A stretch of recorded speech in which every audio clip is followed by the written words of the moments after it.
Wyoming Territory, 1875.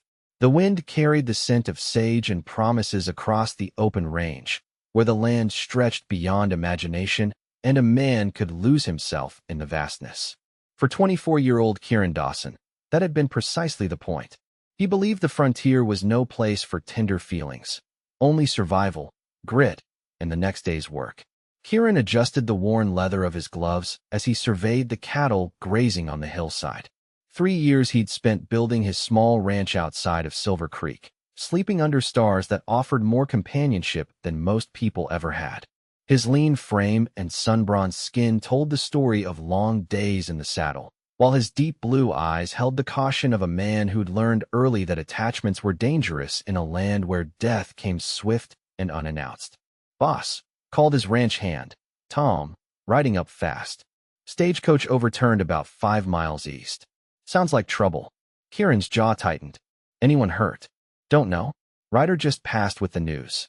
Without hesitation, Kieran mounted his buckskin gelding. Trouble was something he understood far better than peace. "Round up the boys. We'll need supplies."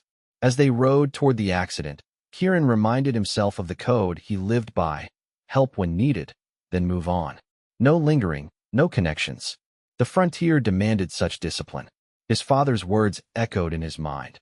"Get too comfortable with folks, and you'll be digging graves before winter." He'd buried his parents after a raid when he was 16, and those graves had taught him everything about what love cost on the frontier. The overturned stagecoach came into view, its wooden frame splintered against a rocky outcropping. 2 men were attempting to free the team of horses, while a small group of passengers huddled nearby. "See if anyone needs medical attention," Kieran directed his men as he dismounted. That's when he saw her. She stood apart from the others, her posture straight despite the circumstances. Her chestnut hair cascaded down her back in waves, partially escaped from what had once been an elegant arrangement. At 20 years old, she possessed a quiet dignity that seemed out of place in the wild terrain. Her traveling dress, though dusty from the accident, was finely made in a deep blue that matched the distant mountains. When she turned, her amber eyes met his with surprising directness. "Are you in charge of this rescue party?" she asked, her voice carrying a slight Eastern accent. "I'm just a rancher lending a hand," Kieran replied, tipping his hat. "Kieran Dawson." "Abigail Kincaid," she responded. "My uncle owns the Silver Creek Mercantile. I've come to live with him." Something in Kieran's chest tightened. Silver Creek was his town, the place he rode into for supplies before retreating back to his solitude. Now this woman would be there, a permanent reminder of what he denied himself. "You're injured," he noted, seeing the tear in her sleeve and the blood beneath. "It's nothing," she insisted, but winced when she moved her arm. "May I?" Without waiting for permission, he examined the wound. "You'll need this cleaned and bandaged properly." Their eyes met again, and for a moment, Kieran felt something shift in the ground beneath him, as if the rules that had governed his existence were suddenly being questioned. "I can manage," she said softly. "I'm sure you can, Miss Kincaid." He found himself smiling, surprising both of them. "But out here, we help each other. It's how we survive." The words felt hollow even as he spoke them. Help was one thing, connection was another, and as he bandaged her arm with careful hands, Kieran felt the danger of confusing the two. By the time they reached Silver Creek, the sun was setting, painting the dusty main street in hues of orange and gold. Kieran had intended to deliver Abigail to her uncle's store and return to his ranch immediately. Instead, he found himself accepting Edwin Kincaid's insistent invitation to dinner as thanks for bringing his niece safely to town. "Never expected you'd be the one to rescue my Abigail," Edwin said, clapping Kieran on the shoulder. "Providence, I call it." Kieran shifted uncomfortably, watching as Abigail emerged from the back room in a fresh dress, her hair neatly arranged. Just happened to be nearby. At dinner, he learned that Abigail had come west following the death of her parents in a fire that had claimed their Philadelphia home. Her practical education as a bookkeeper was meant to help her uncle with his growing business. "Do you plan to stay in Silver Creek permanently?" Kieran found himself asking. Abigail met his gaze over the rim of her water glass. "I have nowhere else to go, Mr. Dawson. So yes, this is my home now." The simple declaration stirred something in him, a recognition of shared loss, perhaps. Or maybe it was the way she said home, with such determination, as if she could make it true through sheer will. As he prepared to leave, Abigail walked him to the door. "Thank you again for your assistance today," she said formally. Anyone would have done the same. She smiled then, a genuine expression that transformed her face. Not everyone would have been so gentle with the bandaging. "My uncle tells me you keep to yourself mostly." "The frontier isn't kind to those who don't," he replied. "Or perhaps it's unkind to those who never allow themselves to rely on others." She held his gaze a moment longer than was proper. "Good night, Mr. Dawson." As he rode back to his ranch under the vast canopy of stars, Kieran felt the uncomfortable sensation of his certainties being challenged. He'd built his life on the premise that isolation was safety, that love and connection were luxuries the West didn't allow. Yet something about Abigail Kincaid suggested otherwise. 2 weeks passed before Kieran returned to town for supplies. He told himself he was not avoiding Silver Creek because of a certain chestnut-haired woman. The lie didn't even convince his horse, who seemed to understand they were taking the longer trail unnecessarily. When he finally rode in, the town was buzzing with activity for the spring social. Bunting decorated the newly constructed town hall, and women hurried about with baskets of food and flowers. "Dawson," Sheriff Miller called out. "Thought you might have ridden off to Montana Territory." "Just busy with the herd," Kieran replied, dismounting. "Well, you're just in time to buy a ticket for the social tonight. Raising money for the new schoolhouse." Kieran shook his head. "I'll make a donation, but socials aren't my affair." "Shame," the sheriff said with a knowing look. "Miss Kincaid's organizing it. Girl's got the whole town wrapped around her finger already." As if summoned by her name, Abigail appeared from the mercantile, carrying a ledger. She spotted Kieran and changed direction, walking toward him with purpose. "Mr. Dawson, I was beginning to think you'd vanished," she said, her voice carrying a teasing note. "Ranch work doesn't stop," he replied, suddenly aware of his dusty appearance. "I imagine not. Still, I'd hoped to thank you properly for your assistance." Her amber eyes assessed him. "Will you be attending the social tonight?" "I hadn't planned on it." "That's unfortunate. We need strong men to help with setting up the tables." She smiled innocently. "Unless, of course, you find such community efforts beneath you." Kieran recognized the challenge in her words. "I'm happy to help with the tables, Miss Kincaid, but I'll likely be heading back before the dancing starts." "Of course," she replied, though her expression suggested she didn't believe him. "The tables need setting up at 4 o'clock. As she walked away, the sheriff chuckled. "Never seen anyone maneuver you so neatly, Dawson." Kieran frowned. "I'm just helping with tables." But when he returned at 4, freshly shaved and wearing his good shirt, he knew he was lying to himself again. The social was in full swing, with fiddle music filling the air and lanterns casting a warm glow over the gathered townsfolk. Kieran had indeed helped with the tables, then found a dozen more tasks that somehow required his attention. Each one had been requested by Abigail with that same challenging smile. Now he stood at the edge of the dance floor, nursing a cup of punch and watching her move among the guests. She wore a dress of forest green that complemented her coloring, and her laugh carried across the room whenever someone amused her. "She's something, isn't she?" Edwin appeared beside him. "Got her mother's spirit. Won't take no for an answer." "I've noticed," Kieran admitted. "She asked about you, you know.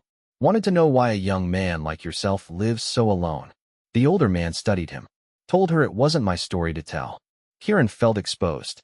"Not much to tell. There's always a story, son." Edwin patted his shoulder. "But it's the chapters we haven't written yet that matter most." Before Kieran could respond, Abigail approached them, slightly flushed from dancing. "Uncle, Mrs. Palmer is asking about your apple preserves again," she said. When her uncle excused himself, she turned to Kieran. "You haven't danced once." "I'm not much for dancing," he replied. "Not much for dancing, not much for socializing." She tilted her head. "What are you much for, Mr. Dawson?" The direct question caught him off guard. "Cattle, horses, open country, all things that don't talk back," she observed. "Convenient. Practical," he corrected, finding himself drawn into her orbit despite his best intentions. "The frontier doesn't reward sentimentality." Abigail's expression softened. "Is that what you believe? That caring for others is mere sentiment?" "I believe caring makes you vulnerable, and vulnerability gets you killed out here."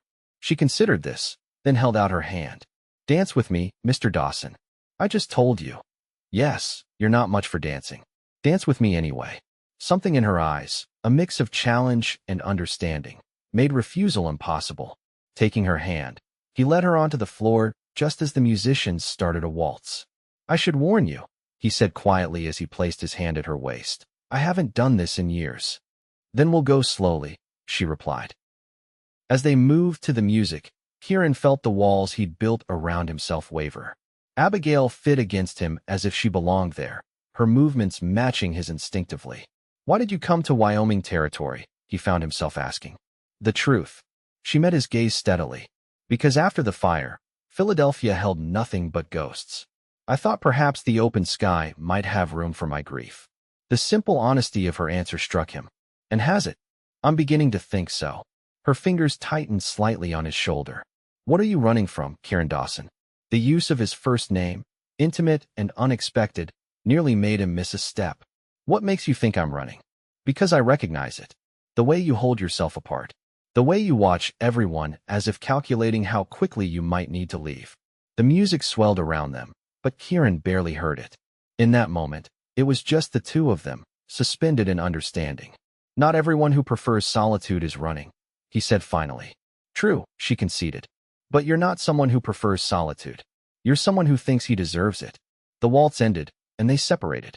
Abigail curtsied slightly, a small smile playing at her lips. Thank you for the dance, Mr. Dawson. As she walked away, Kieran felt as if she'd somehow seen through years of careful disguise to the truth he barely acknowledged himself. The following weeks brought an unexpected rhythm to Kieran's life. He found reasons to visit Silver Creek more frequently, supplies he suddenly needed, equipment that required repair, livestock to discuss with other ranchers. Each visit invariably led to an encounter with Abigail. Sometimes she was working in her uncle's store, meticulously keeping the books. Other times, he found her teaching reading to the children in the makeshift school. Once, he discovered her attempting to mount a spirited mare outside the livery stable. That horse has thrown better riders than you, he called out, dismounting quickly and approaching her. Abigail, dressed in a practical riding skirt, gave him a determined look. Then she and I will come to an understanding. She's not fully broken yet. Neither am I, Abigail replied with such fierce dignity that Kieran found himself laughing for what felt like the first time in years. At least let me help you, he offered, holding the mare steady. She needs a firm hand, but a gentle voice. Abigail's expression softened. Like most of us, I suppose. They spent the afternoon riding together outside of town. Kieran showed her the basics of Western riding, different from the formal Eastern style she knew. As they crested a hill overlooking the valley where his ranch lay, he found himself pointing it out to her. It's not much compared to some of the big spreads, but the water's good and the grazing land is rich. It's beautiful, she said sincerely. You've built something meaningful here. It's just land and cattle. She turned to look at him, the wind catching her hair. Is it? Or is it proof that you can create rather than just survive? The question lingered between them, unanswered but felt. When he returned her to town that evening, something had shifted between them.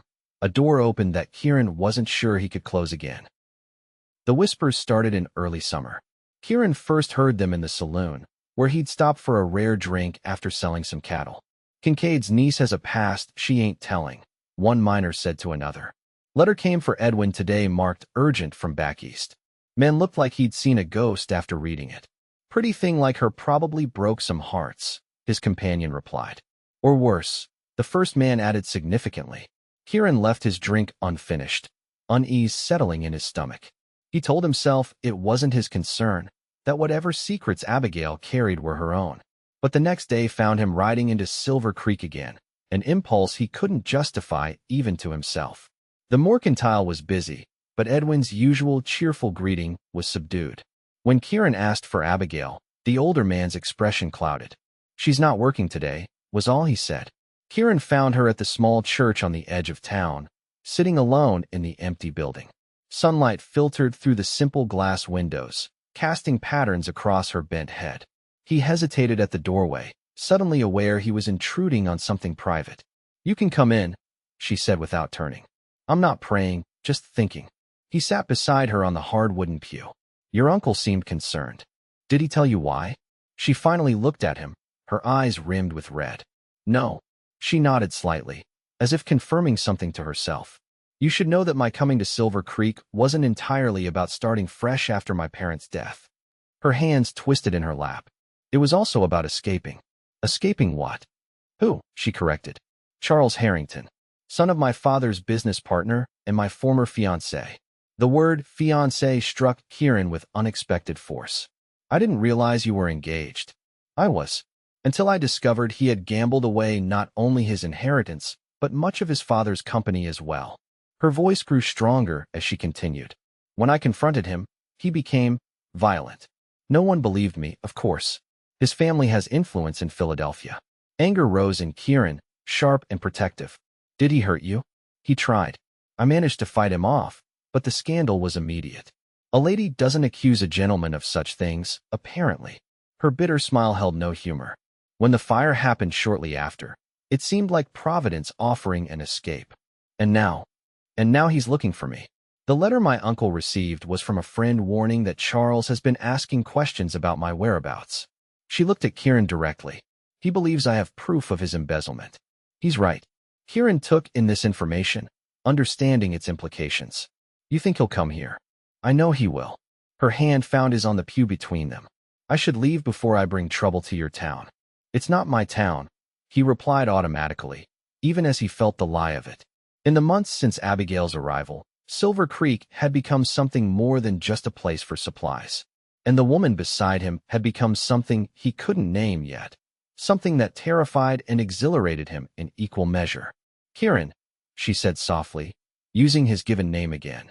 You don't have to involve yourself in this.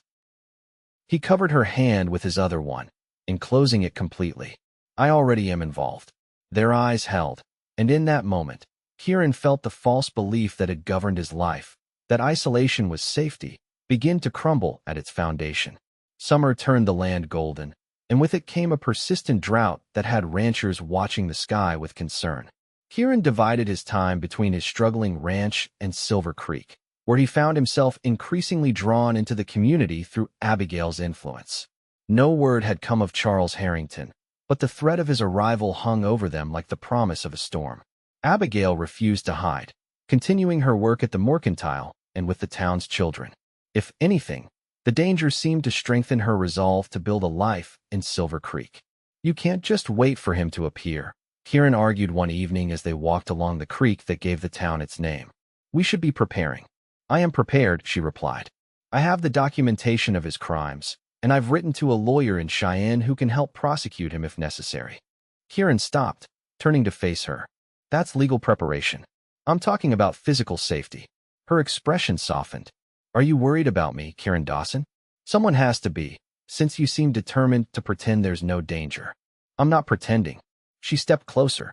I'm refusing to let fear dictate my life. Isn't that what you do every day on your ranch?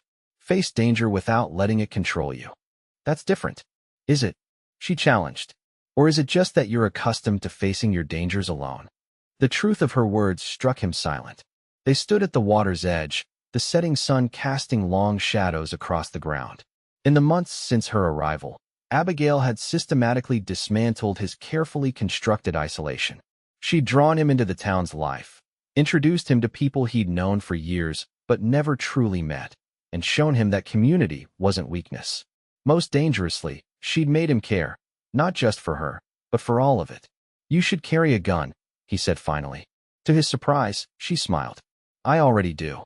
She lifted her skirt slightly to reveal a small derringer strapped to her ankle. Uncle Edwin insisted. Despite the seriousness of the situation, Kieran found himself laughing. You continue to surprise me, Abigail Kincaid. Good. She reached up to touch his face, her fingers light against his cheek.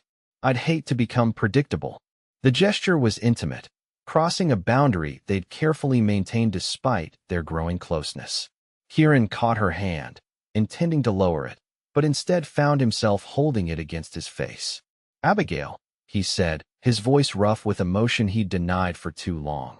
When this is over, when you're safe, I want to, Kieran Dawson. Sheriff Miller's voice called from up the path.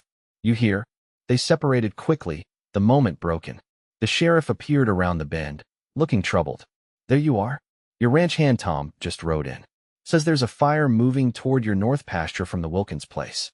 Drought's got everything burning fast. Kieran's stomach dropped. My cattle. He's gathering the men now. I'll round up more from town. Kieran turned to Abigail, conflict clear on his face. I have to go. Of course you do, she said firmly. Go. I'll be fine. He hesitated only a moment before running for his horse. As he rode out of town with a hastily assembled group of volunteers, he looked back once to see Abigail standing in the street, watching him go. The fire burned for 2 days, consuming acres of parched grassland before they finally contained it. Kieran lost part of his north pasture and a few head of cattle, but the ranch house and main herd were saved through the collective effort of neighbors he'd kept at arm's length for years. On the 3rd day, exhausted and smoke-stained, he rode back to Silver Creek to thank those who had helped. The town seemed unusually quiet as he approached the mercantile. Edwin met him at the door, his face grave. She's gone, son. Kieran felt the world shift beneath him. What do you mean, gone? Harrington arrived yesterday. Came into the store asking for her. All Eastern manners and fine clothes. Edwin's hands clenched. I told him she wasn't here, but later I found them arguing behind the church. By the time I got the sheriff, they were both gone. Gone where? Kieran demanded, panic rising in his chest. Don't know for certain, but Tom Wheeler saw a man matching Harrington's description boarding the eastbound stage with a woman. Said she looked like she was going unwillingly. The implication hit Kieran like a physical blow. He's taking her back east. Against her will. Seems so. Sheriffs already sent telegrams ahead to the next towns, but Kieran was already moving, calculating times and distances in his head. The stage would have to change horses at Cottonwood Station. If I ride now, I might intercept them there. Or you might get yourself killed, Edwin said bluntly. This Harrington, from what Abigail told me, is dangerous. And he likely isn't traveling alone. I don't care, Kieran replied, the certainty of it washing over him like a wave.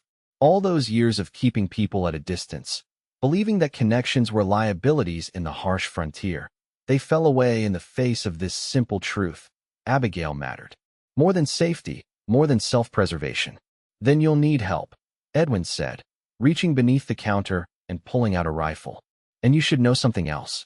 Before she disappeared, Abigail left this for you. He handed Kieran a sealed envelope. Inside was a brief note and a stack of financial documents. Kieran, if you're reading this, then what I feared has happened. These papers prove Charles's crimes. Get them to the territorial marshal in Cheyenne if I cannot. Know that you have shown me what it means to build something meaningful in a harsh land. Whatever happens, I do not regret coming west.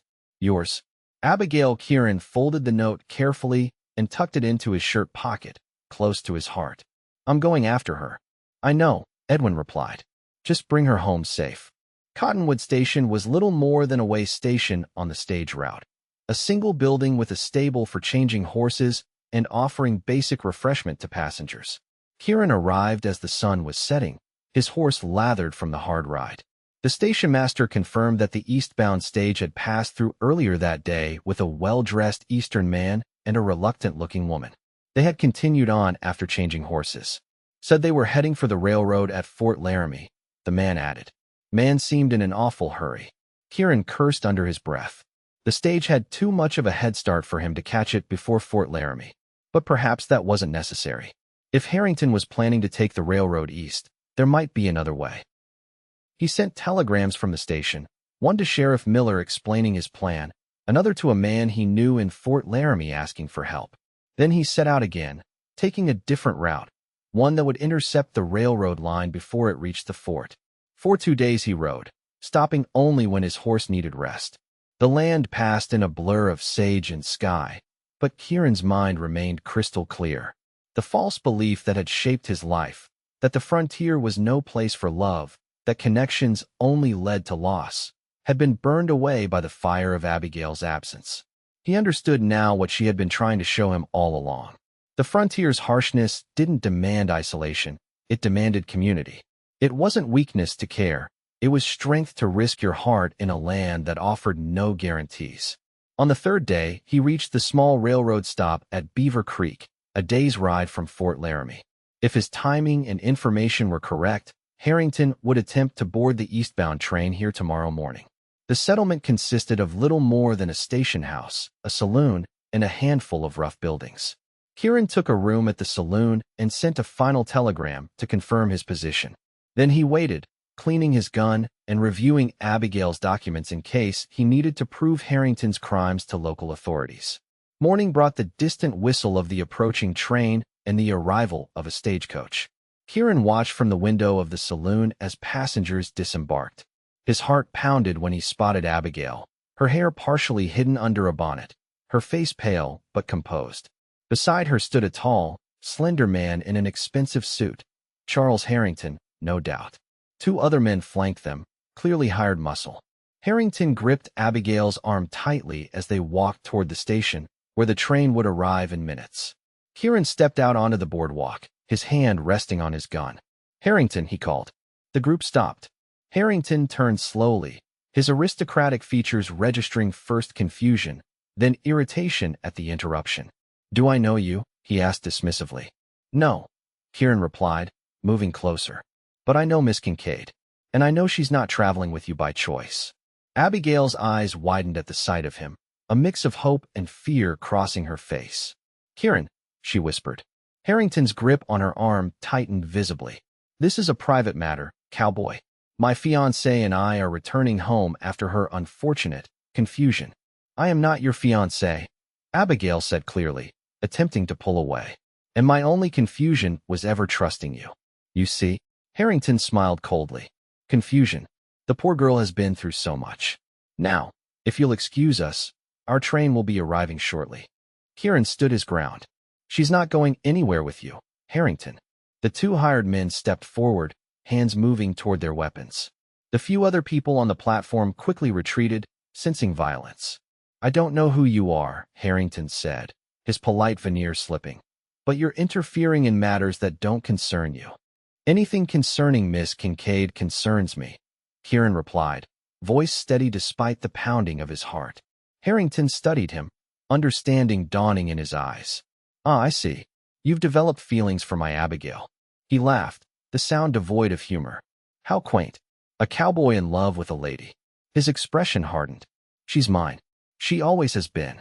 I belong to no one," Abigail said fiercely, struggling against his grip. "Especially not a thief and a coward." Harrington's face contorted with rage. "Be quiet." He raised his hand as if to strike her. Kieran's gun was drawn before he consciously made the decision. "Touch her, and it will be the last thing you do." For a tense moment, no one moved. The train whistle sounded again, closer now. Harrington slowly lowered his hand, composing himself. "You're making a grave mistake," he said smoothly. "Do you really think you can stop us? My men will kill you before you can pull that trigger." "Perhaps," Kieran acknowledged. "But you'll still be the first to die." His eyes held Harrington's without wavering. "And I'm not alone." On cue, the door of the station house opened, revealing Sheriff Miller and 3 deputies, guns drawn. From the other direction, several local lawmen approached, responding to Kieran's telegrams. Harrington's face drained of color. "This is absurd. I've broken no laws." "Kidnapping, assault, embezzlement," Kieran listed calmly. "The territorial marshal in Cheyenne has copies of documents proving your financial crimes." Miss Kincaid brought the evidence west with her. Panic flickered in Harrington's eyes. He released Abigail's arm, shoving her roughly toward Kieran as he reached for a concealed derringer in his coat. Everything happened at once. Abigail stumbled forward. Kieran caught her with one arm, while keeping his gun trained on Harrington. The hired men drew their weapons, but hesitated when they saw themselves outnumbered by lawmen. Harrington raised his derringer, aiming not at Kieran but at Abigail. "If I can't have her, no one will," he snarled. Kieran fired first, his bullet striking Harrington's shoulder. The man collapsed with a cry of pain, his unfired weapon clattering to the platform. In the confusion that followed, Kieran held Abigail close, shielding her with his body as the lawman subdued Harrington and his men. "Are you hurt?" he asked urgently, searching her face. She shook her head, tears filling her eyes. "You came for me. How did you know?" "I knew you wouldn't leave willingly," he said simply. "Not without saying goodbye."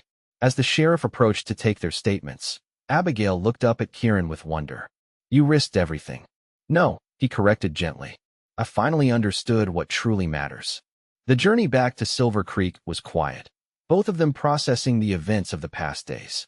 Harrington was in custody, being transported to Cheyenne to face charges for his financial crimes and the kidnapping attempt. His hired men, seeing which way the wind blew, had quickly turned on their employer in exchange for leniency. When they crested the final hill overlooking the town, Kieran reined his horse to a stop. Abigail, riding beside him on a horse borrowed from the sheriff, did the same. "I need to tell you something," he said, turning to face her. "When I thought I might lose you, I realized how wrong I've been. All these years, I believed that caring for someone was a weakness out here, that love had no place on the frontier." Abigail's eyes softened. "And now I understand that surviving isn't enough." He reached across the space between them to take her hand. "It's what we're surviving for that matters. Who we're surviving with." "Kieran Dawson," she said, a smile breaking across her face like sunrise. "Are you saying you care for me?" "I'm saying I love you," he replied, the words coming easily now that he'd accepted their truth. "I love your courage and your stubborn heart. I love how you face each day as a new beginning rather than another battle. And I love that you saw through all my careful walls to the man I could be." Tears gathered in her eyes, but her smile only grew.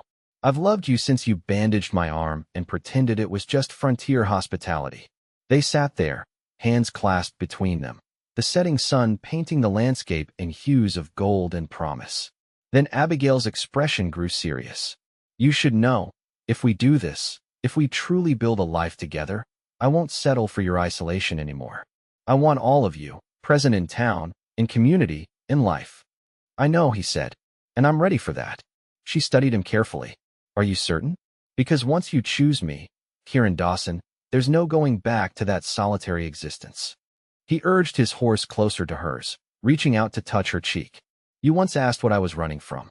The truth is, I was running from exactly this, from loving someone so much that losing them would destroy me. And now," she whispered, "now I understand that loving you is worth any risk." His thumb traced the curve of her cheek. "I'd rather have one day knowing your love than a lifetime of safety without it." She leaned into his touch. "You'll regret choosing me," she whispered, but the light in her eyes belied her words. "I'm stubborn and opinionated, and I'll drag you to every social event in the territory." Kieran smiled, the expression transforming his face. "I already regret waiting this long," he replied, leaning forward to close the distance between them.